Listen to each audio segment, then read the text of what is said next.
And we're back with more of the Shacknews Awards 2023. We're keeping this train on the tracks, and we are going to talk best hardware of the year 2023. This is a consumer product, can be a tech product or a gaming product that launched in this year. Here are the nominees, and then we can get to chatting about them. The Meta Quest 3 VR headset, PlayStation VR 2 headset, X-Real Air 2 glasses, the Samsung Odyssey Neo G9, Steam Deck OLED, and the Asus ROG Ally. So let's get started with the MetaQuest 3. Donovan, you reviewed this for Shacknews this year, right?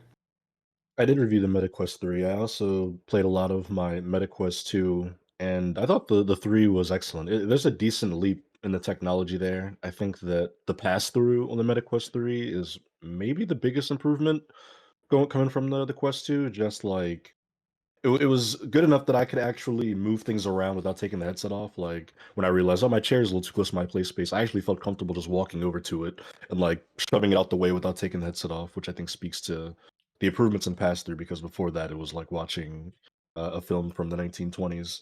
Um, it's good. This one has like an emphasis on AR stuff, which is like very good. There's not a lot of games that like take advantage of it at launch, really, Mm-hmm. but the tech is cool. It's fun when it works. I think it's Aspire 2 that has good like AR mode. Meta has some like packed in mini experiences that use the tech that are really good. Do you Um, think they're kind of preempting the release of the Apple Vision Pro with some of these features? Maybe. Thinking Yeah. that's like a pass-through device. Mhm. Yeah, Uh, maybe I could see that. I mean, they'll definitely go head to head in that sphere, and I know they're they've not got going like head to head on price though. This is what that's definitely not. $350 or something. Yeah, they're gonna come in about $1,000 cheaper than I a think it's Vision like Pro. Well, multiple yeah, like thousand. several. Yeah, yeah. Yeah. It's like $3,500. Yeah, God, I didn't even think of that. Um, This yeah, is but five hundred it's a good dollars with headset. it's $500 with a 120 gigs of space. Right.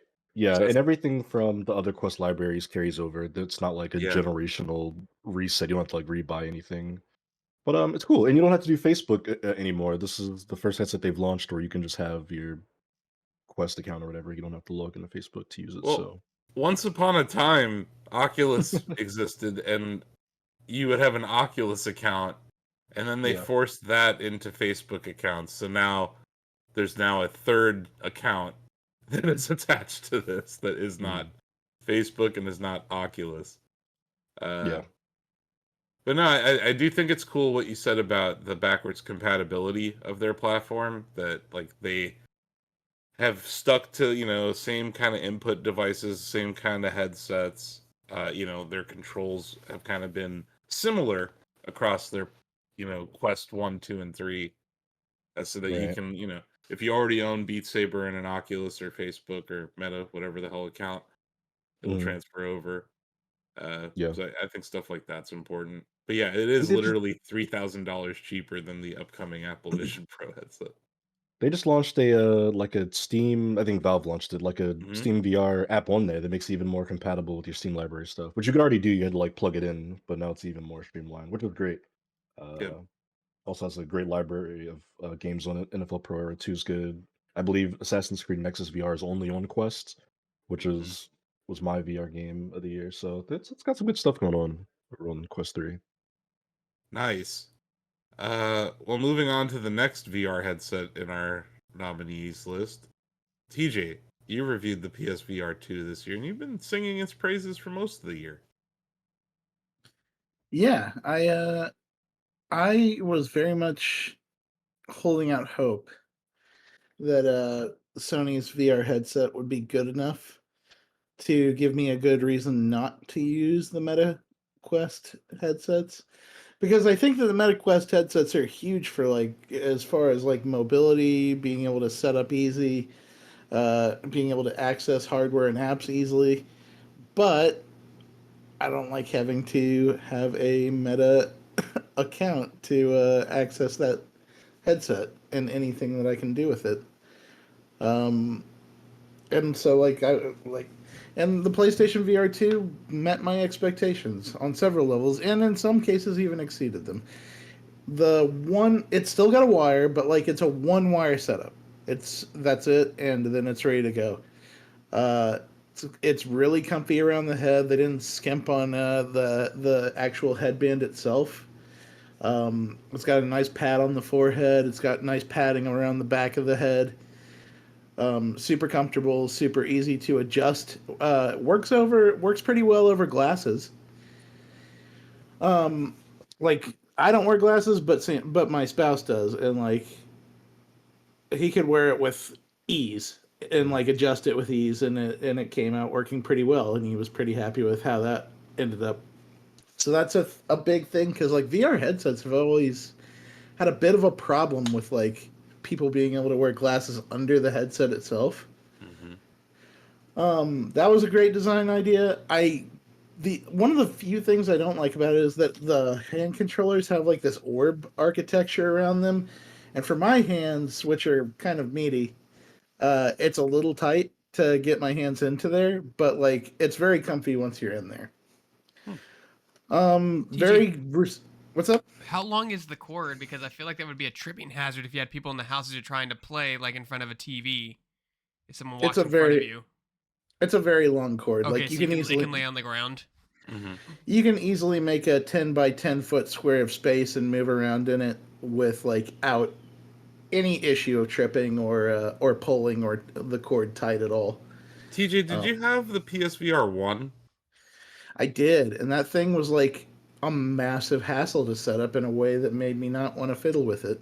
The cables were annoying, and that box attached to the cables was also very annoying. So it sounds like they improved on both of those, right? Massively. You don't even Yeah. need like you don't you had to have a PlayStation camera for the first one. Yeah, that's right. The PSVR 2 has inside outside tracking so it doesn't need the camera anymore. Mhm. So yeah, this thing, and then like they've put some pretty decent hardware on there. Like we have Resident Evil 4 VR mode now on there. Mhm. I'm really excited to try that out. There is a Horizon put out a game for it, which was not my favorite just because like it's a big climbing thing, and that's not what I look for in Horizon. Yeah. Um, but they have a lot of decent hardware on there, and I look forward to seeing what else they can do with it because like you're using the power of the PS5 with that. It's not contained in the headset itself, so I think that we can get a little bit closer to like PC VR on console with that. And I hope Yeah. that people take advantage of it because it's a pretty good package. Yeah, and if you're comparing it to PC VR, like uh, look at the Valve Index headset or whatever, that thing costs, $1,000, and then you still need a several $1,000 PC to run it. So for a lot of people, if you want like a living room VR experience that's a little more robust visually than a Quest, the PSVR 2 is a really good option. One last thing that I'd like to point out with the PSVR 2 is that that thing is like the perfect theater mode VR headset because of the way it encloses your eyes, because of the way it encloses your face.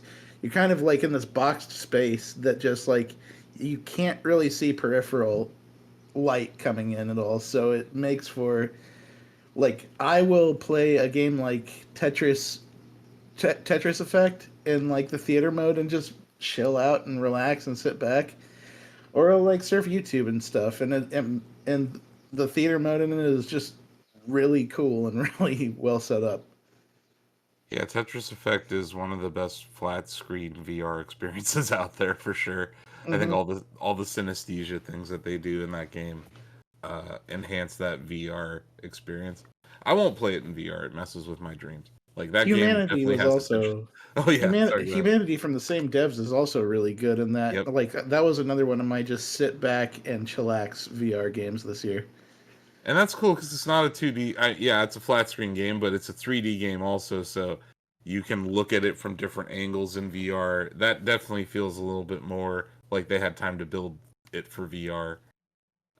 which is cool. No, I think the PSVR 2 is like this really interesting option for people who already have PlayStations that are already in that ecosystem that may not want to buy a Facebook headset or something else.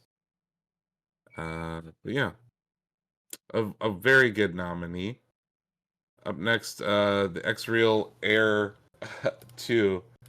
This is something that our community has not been able to stop talking about. This company is building, probably the best form factor AR headset that we've seen. It uses prescription lenses for people with glasses, so if you do have glasses, you're gonna have to go through the process of getting like inserts for them, which I believe is the same case for the Apple Vision Pro that's coming out. These devices are not going to work with just wearing glasses underneath them. It's cool though. This thing, when you put it on, it's like having a portable 130-inch television display, which is pretty outstanding. So, deserved a nomination. Unfortunately, I haven't shelled out the money to try it myself, but from everything I've seen, field of view is decent, and it's been this thing that can go. It pairs well with like a Nintendo Switch or like a Steam Deck, right? Because you have this portable device, but you're also able to play it on a very large screen in your mind, at least. And there have been devices like this in the past. I think Sony had one that was just it was a head-mounted display that literally would just show you a very large screen in front of you. And TJ, you're kind of mentioning that with PSVR 2 as well, where you can like watch Netflix in the headset. I believe Apple is going to do something similar with Vision Pro when it launches early next year. So yeah, X-Real Air 2 is just something that people in our community kind of drew our attention to, and it is something that I think is the beginning of a product category, not the end. And we just kind of have to keep our eye on it. I think maybe down the road it becomes a little bit more affordable and a little bit better from a graphical fidelity screen standpoint. It's about $400 right now, and that's before buying your inserts for it, which is pretty expensive for a set of glasses that you could sit on and break pretty easily. But yeah, I think it's a solid nomination for this category. Next up is the this massive gaming monitor that Samsung shipped this year. It's called the Samsung Odyssey Neo G9. It's a 49-inch ultra ultra wide curved gaming monitor. This might be too wide for my taste. I'm not sure. But yeah, very well reviewed product, massive, and it's got the fidelity of a Samsung display that people have grown accustomed to. Quantum mini LEDs for that crisp, clear picture that you're going to want out of something of this size. Mm-hmm. Now this is not cheap. It costs about $1,300 right now. Which, when we're talking about displays, that's expensive. I saw Donovan's eyes light up when I said that. But like 240 hertz refresh rate, like it's mm-hmm. worth the price. It's just a really high price. Yeah, I'm not saying that as a negative for it. It's just more like they pack a lot of tech in this thing, and yeah, it's a high end gaming monitor at a time where a lot of other monitors are like, you can get like a flat panel monitor for like $250 or $150. You get 4K monitors for less than $1,000 now. So yeah, certainly a a device or a product that stuck out this year in the hardware space. Samsung makes really good monitors. They've stepped up their game on that front this year, and I was impressed when I saw this thing at CES, and I was just like, this is gonna blow people's minds, and it looks like it has. It feels like they always show us their new tech in like a really big TV first, Ozzy, and like that's true with the quantum mini LEDs. I think this was long before the Death Stranding and COVID, but like I remember going to an E3 where they had this wall, and it was just the mini LEDs that they made to look like a TV. So yeah, it's neat to see that like tech that's maybe 5 years old pop up in a product now that's for gamers and for PC users. And yeah, they are taking things a little more seriously in the gaming It's space. one of those things I'd love to have in my own office space, but I don't think my desk could hold something that big. Yeah, I'm looking at my desk right now. I'm like, could I fit a 49-inch diagonal monitor here? And I don't think so. It's a I have fancy way to do a dual monitor setup with only one monitor. yeah, yeah, you can, I guess. I don't know if it's yeah, the dual monitor setup on a single Dual monitor. 4K? I mean, it's worth it. Yeah, that's true. That's cool that it is actually double a 4K monitor. It's great for spreadsheets too. Anyway, anyone else have anything to say about this Giganto monitor? Nope. Next up, we got two of these ultra portable handheld PC gaming devices. The first one, Steam Deck, updated their SKU. They offer a new one with an OLED screen on it. It's called the Steam Deck OLED, and I got the special edition one right here. As you can see, it's got red on it. It's still ginormous. It is huge. Yeah, it's a little still unwieldy to hold, but the big difference, at least that I've noticed, other than the screen, is it's a lot cooler. I like You I, mean I like how cool it feels. like temperature wise, or just Temperature-wise. Temperature-wise. I was Well, like, well, I mean, colloquially speaking, you can say it's cool, but like, I was gonna say like transparent, translucent plastic also cool. So I wasn't sure what you were saying there. But no, you're right. They improved the heat displacement in the device.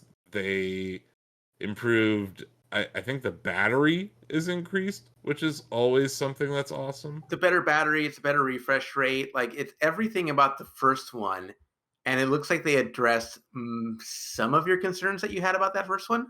Yes. I still would like a smaller form factor device that does everything that Deck does, because I think that the package now that Steam Deck is shipping, a couple years in, is better than what they had at launch for Deck.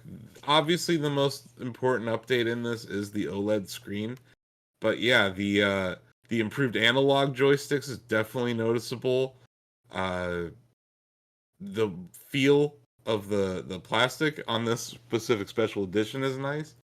But yeah, some of my problems remain, right? Like I'm not a fan of these touchpads and the placement of them. I'm not a fan of the D-pad placement, which is all the way on the side. I think Ozzy, we talked about that a little bit. Yeah. I don't like that my finger still rests on these fans back here. This is the air intake though, as opposed to the where it shoots out the hot air, so it's less of a problem. And yeah, the back of the device gets less hot while you're holding it. You can actually put it. Yeah, you can put it on your lap without like burning your lap the way you would with a laptop. I don't know if it's a change in the weight displacement or what, but it just feels better to hold for longer periods of time than the original Deck. I felt that the displacement went towards the handles more in the original Deck, and this seems to be kind of better displaced. So yeah, it really reminds me of the Switch OLED in a lot of ways. It's not this huge, groundbreaking, new generation product. It's very much like kind of a stepping stone thing, but it is a very important thing, right? Like I feel like there are more improvements from the Steam Deck to the OLED than there were from the Switch to the OLED, if that makes any sense. Yes, I think that's true. But then again, like the original Switch was a really good product, and like Steam Deck, you could tell it was like their first try. Like there was something that they wanted to improve on later. And Valve has entered the hardware space, but I still view them as a software company first. And I will talk about it with the next nomination, and maybe I'll compare the two. But Steam OS shines on Steam Deck, and it is easy to use. It's probably the most user-friendly version of Linux ever shipped. and it's been cool to see how they've taken the big picture mode and applied it to deck and made it just, it feels good to use, and you feel like, you know, it's intuitive. But yeah, Ozzy, I don't know if you have anything else you want to add about the deck. I know you've been.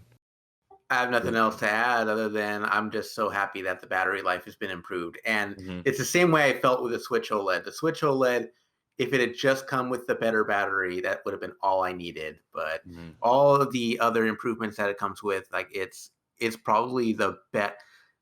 Like it's funny because going into this year, like there were so many Steam Deck competitors, Yeah. and it was like, okay, which of the Steam Deck competitors do I get? Because they they've improved on they improved on most everything that the original Steam Deck did, and then Valve just comes in and they're like, yeah, no, ours is still the one to beat.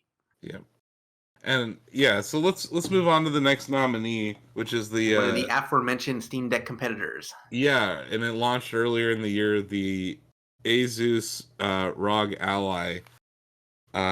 This obviously a different form factor than the deck. It does not have the touch pads.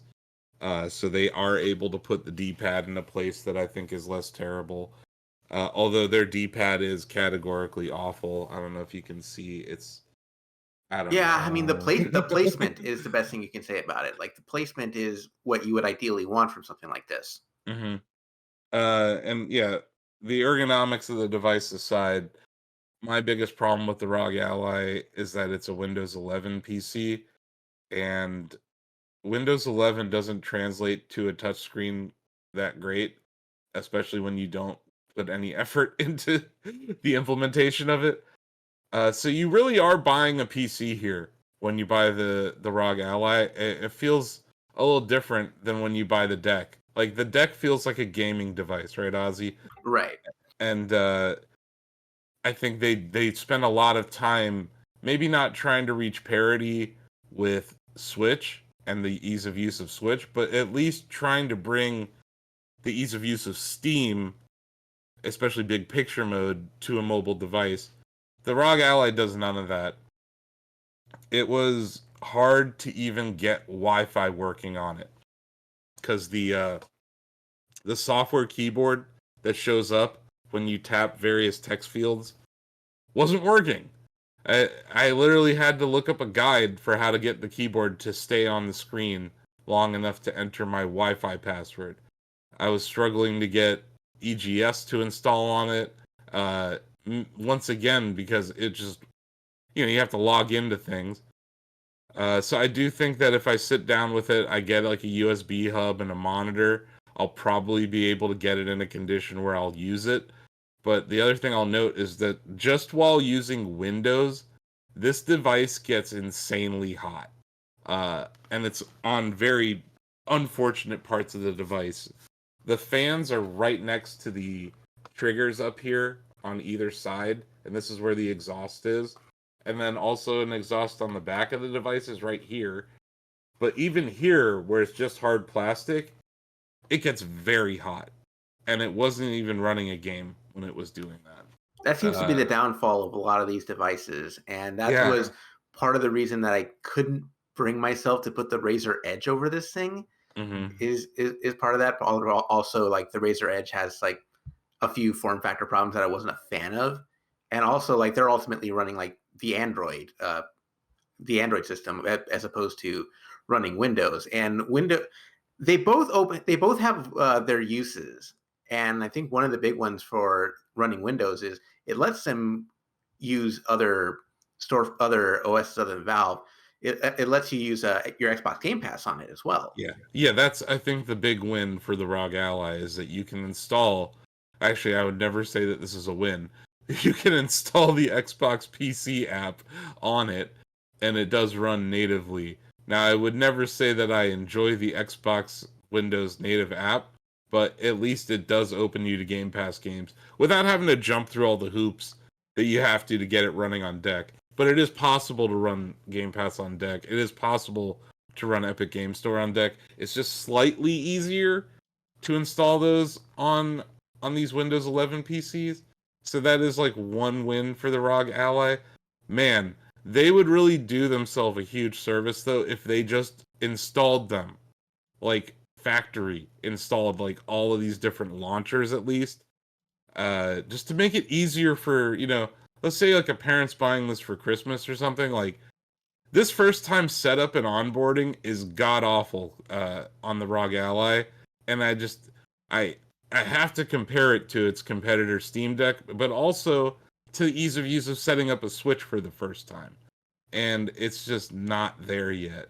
So even though this is a hardware category, I think it's important to mention the software experience on both of these devices when comparing. It needs those native apps like something like Logitech had a year ago. And I wish that it was more like Logitech in that sense, because it's so much better than Logitech as far as like a hardware feel does. Logitech feels like a plastic thing that you're going to break in like a couple days. Or if you give it to a kid, like they'll break it within a week. And I will say that this is a very sturdy device. It is thick though. Like this thing is. Well, you kind of hope. But this is like kind of where Valve was with their first Steam Deck. I think this is the first pass. I think there's going to be whatever the next version of this is, whatever the second ROG Ally looks like, it's going to improve on all of this. Hopefully, fingers crossed. So. I hope so. And like I said, I watched the jerry rig everything teardown of it. He was very impressed with the hardware they chose to put in it, the battery considerations that they did. So it's not bad hardware on the inside at all. It's the overall package that I think needs some work. And I do think that Windows itself may not be optimized for this form factor, right? And that creates a lot of the heat issues. I hope they address the heat issues first and foremost. Is this something that would be better if it ran with Linux?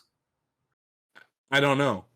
It depends what version of it, right? Like I think that there's a reason that some of these companies are choosing Android, and that Android is more optimized for those mobile chipsets.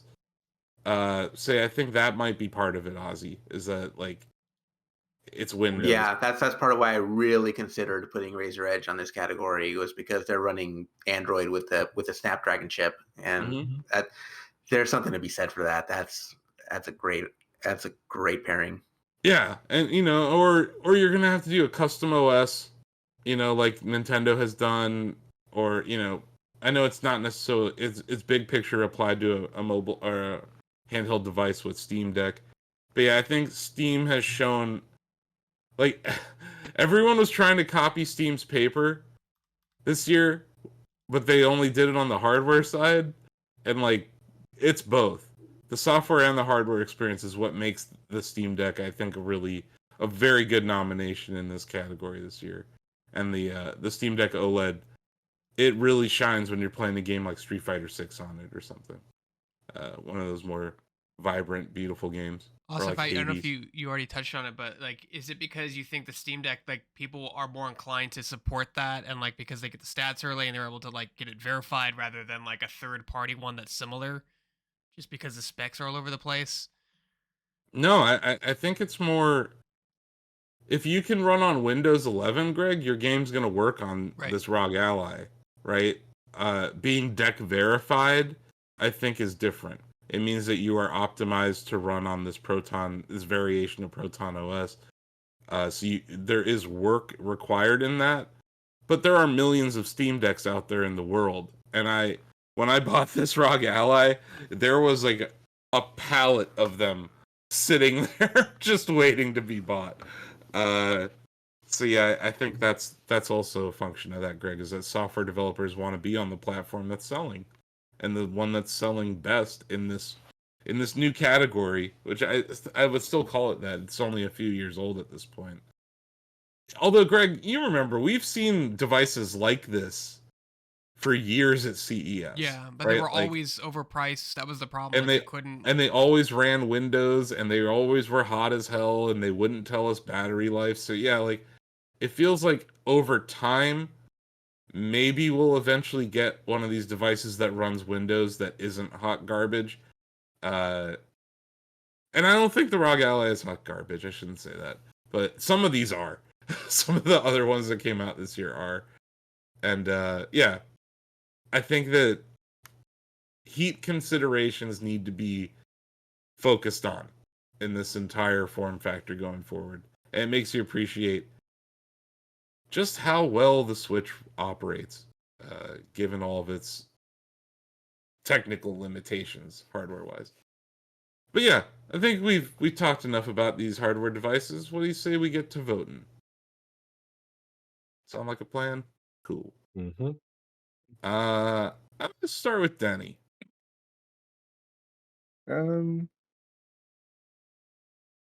argument about the PSVR 2 was pretty good, but I think I'm leaning on the Steam Deck. Mm-hmm. Donovan. I'll stick with MetaQuest 3. I'm gonna wait. Greg. Oh geez. I think I'm gonna go with MetaQuest 3. DJ. I'm staying on PSVR 2. Ozzy. Steam Deck. Bill. Steam Deck. Steve. MetaQuest. Well. I don't know if do we have absentee ballots for this bill, or should I just be the decider?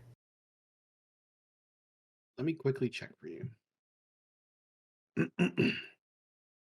We have nothing from David. Sam has voted MetaQuest 3. Mm-hmm. Okay. So Asif could say Steam Deck and cause chaos. Chaos.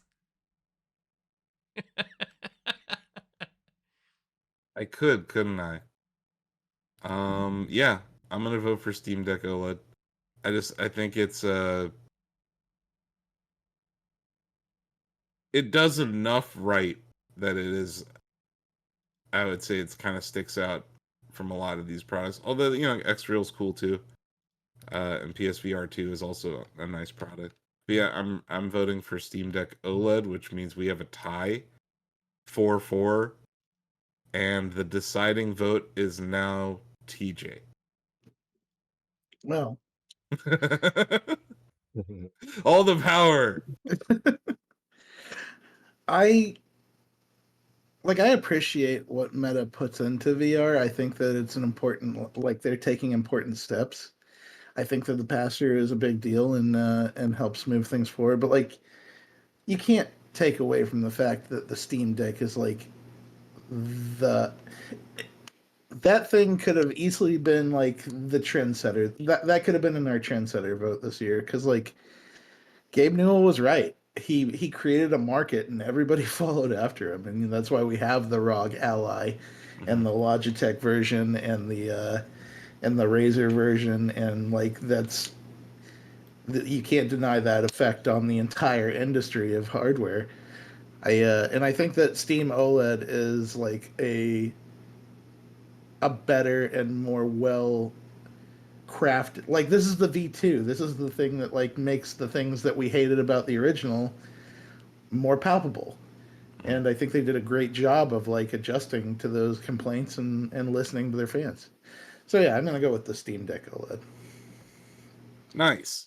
So yeah, Steam Deck has won the Shacknews Award for Best Hardware of the Year 2023. Congratulations, Gabe, and long may you reign.